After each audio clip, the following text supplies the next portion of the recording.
Ghosi BDO ने प्रखंड कर्मियों के साथ की समीक्षा बैठक, दिए कई आवश्यक निर्देश। दरअसल घोसी बीडीओ घोसी प्रखंड कार्यालय में मंगलवार को प्रखंड कर्मियों के साथ समीक्षात्मक बैठक किया, जिसमें प्रखंड में चल रहे विभिन्न सरकारी योजनाओं की समीक्षा की गई।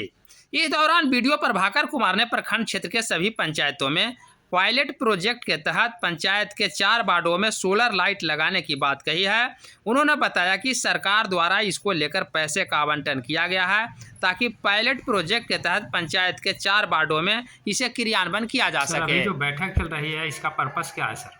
ये सभी पंचायत सचिवों को तकनीकी सहायक और स्वच्छता ये समन्वयक को बुलाए हैं बैठक का। इसका मेन उद्देश्य है कि पंचायत में चल रही सभी प्रकार की सरकारी योजनाओं का सही तरीके से कार्यान्वयन हो।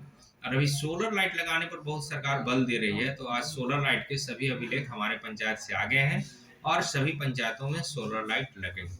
तो प्रत्येक गांव में लगेगा सर कि मुख्यालय पर लगेगा? नहीं, प्रत्येक वार्ड में लगेगा। पंचायत के प्रत्येक वार्ड में पहले ये पायलट प्रोजेक्ट के रूप में प्रत्येक वार्ड में 4 वार्ड में लगाने का प्रस्ताव हुआ है और सरकार से जितनी राशि प्राप्त होगी उस राशि के उपलब्धता के आधार पर सभी वार्डों में सोलर लाइट का अधिष्ठापन किया जाएगा। ठीक सर।